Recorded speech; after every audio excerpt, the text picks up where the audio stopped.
নাহমাদুহু ওয়া নুসাল্লি আলা রাসূলিহিল কারীম আম্মা বা'দ ফাআউযু বিল্লাহি মিনাশ শাইতানির রাজিম বিসমিল্লাহির রহমানির রহিম রব্বি জিদনি ইলমা রব্বি জিদনি ইলমা রব্বি জিদনি ইলমা। সুপ্রিয় দর্শক, আসসালামু আলাইকুম ওয়া রাহমাতুল্লাহ।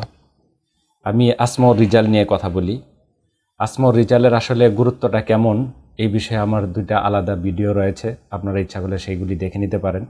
আজকে সামান্য একটু বলি, সেটা হলো আমরা সাধারণত যে হাদিসগুলি পড়ি বা শুনি, এই হাদিসগুলো আমরা পড়ি মূল হাদিস, এটাকে মতন বলে।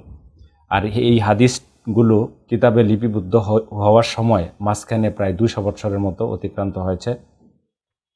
এই সময়ের মধ্যে প্রায় সবগুলো হাদিসই মানুষের মুখে মুখে অথবা খণ্ডিত আকারে কোনো কিতাবে লিপিবদ্ধ ছিল। তো এই সময়টা গেল, এই সময়ের মধ্যে কোনো হাদিসে দেখা গেল 3 জন 4 জন 5 জন অথবা 6 জন রাবী রয়েছেন।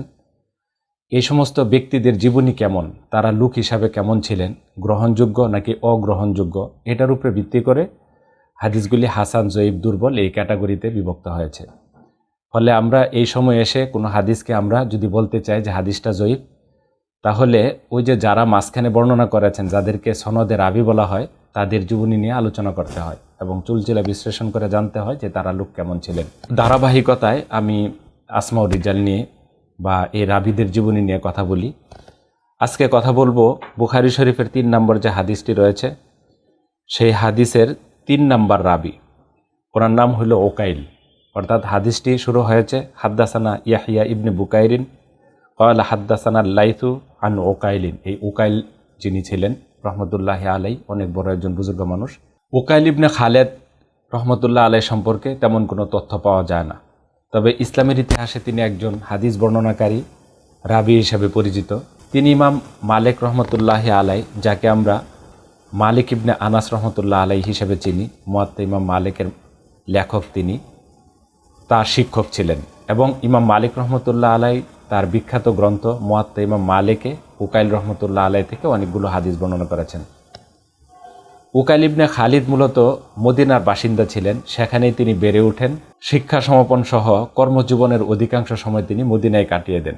উকাইল ইবনে খালিদ রহমতুল্লাহ আলাই, ওনার পূর্ণ নাম হলো উকাইল বিন খালিদ বিন উকাইল রহমতুল্লাহ আলাই, ডাক নাম হলো আবু খালিদ। বংশের দিকে সম্পৃক্ত করে তাকে আইলি ডাকা হতো। তিনি ছিলেন হাফিজে কুরআন ও হাদিস। তার ইলমি স্তর ছিল ইমামের পর্যায়ে। তিনি হজরত উসমান রাদিয়াল্লাহু তাআলা আনহুর পরিবারের আজাদকৃত দাস ছিলেন। হাদিসের রাবী হিসাবে উকাইল রহমতুল্লাহ আলাই একজন বিশ্বস্ত ও সত্যবাদী হিসাবে রিজাল শাস্ত্রে তিনি পরিচিত। তিনি মিশরের তৎকালীন রাজধানী, বর্তমানে কায়রো শহরের পুরাতন অংশ, যেটা আগে নাম ছিল ফাস্তাদ, সেখানে মাগাফির নামক এক রোগে তিনি ইন্তেকাল করেন। মাগাফিরটা আসলে অনেকটা প্লেগের মতো, যা হঠাৎ করে কেউ আক্রান্ত হলে খুব দ্রুতই মারা যেত, সেটাকে মাগাফির রোগ বলা হতো বা মাগফির বলা হতো। তিনি 144 হিজরিতে মৃত্যুবরণ করেন। তিনি অধিক পরিমাণে ইবনে শিহাব জুহরি রহমতুল্লাহ আলাই থেকে হাদিস বর্ণনা করেছেন। এছাড়াও তিনি ইকরিমা, আমর ইবনে সোয়াইব, হাসান বসরি, কাসিম ইবনে মুহাম্মদ, নাফে, ইরাক ইবনে মালিক, সালিম ইবনে আবদুল্লাহ এবং উকাইলের পিতা খালিদ ইবনে উকাইল, উকাইলের চাচা জিয়াদ ইবনে উকাইল, সালামা ইবনে কুহাইল এবং আরও একদল বর্ণনাকারী থেকে হাদিস বর্ণনা করেছেন। তিনি হাদিস বর্ণনায় হিশাম ইবনে উরওয়া ও ইবনে ইসহাকের স্তরের ছিলেন।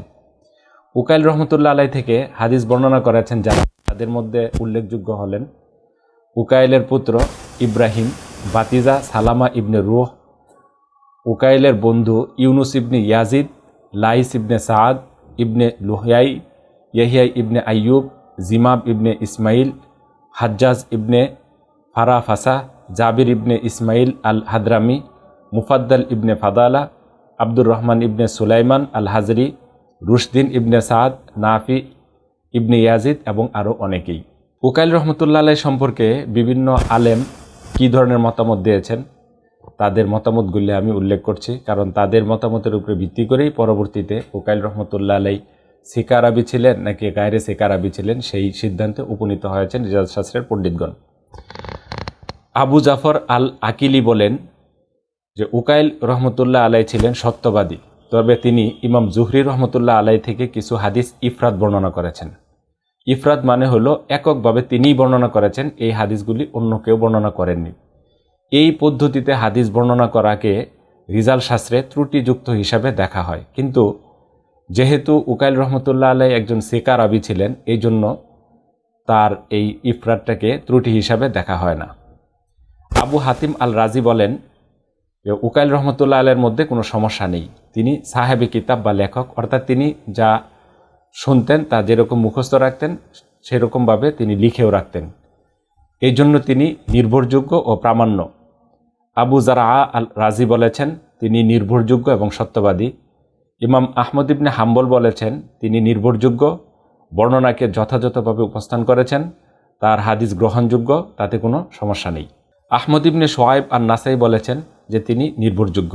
ইসহাক ইবনে রাহুয়াই বলেছেন যে উকাইল বিশ্বাসযোগ্য একজন রাবী ছিলেন। ইবনে হাজার আসকালানি বলেছেন তিনি বিশ্বাসযোগ্য এবং সাবেত মানে হলো নির্ভরযোগ্য।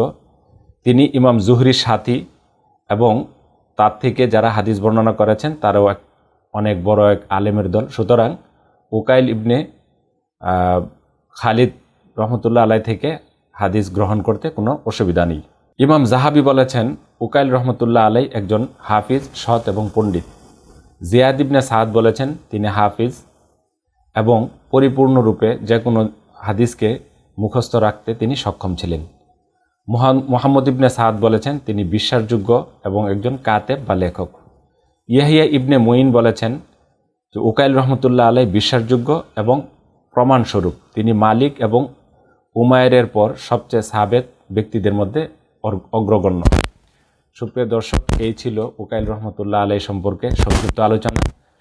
ওনার আলোচনা এর চেয়ে বেশি আর পাওয়া যায় না আসমর রিজালে, আর এতটুকুর আলোচনার মাধ্যমেই হাদিস বর্ণনা করার ক্ষেত্রে উনি সিকা কি গায়রে সিকা এই সিদ্ধান্তে উপনীত হওয়া যায়। আমরা উল্লিখিত আলোচনায় আমরা এটা বুঝতে পেরেছি যে তিনি সিকা রাবী ছিলেন এবং তিনি যে সমস্ত হাদিস বর্ণনা করেছেন সেই হাদিসগুলো গ্রহণ করতে কোনো অসুবিধা নেই। আজকে এই পর্যন্তই। ওয়া আখিরু দাওয়ানা আনিল হামদুলিল্লাহি রাব্বিল আলামিন।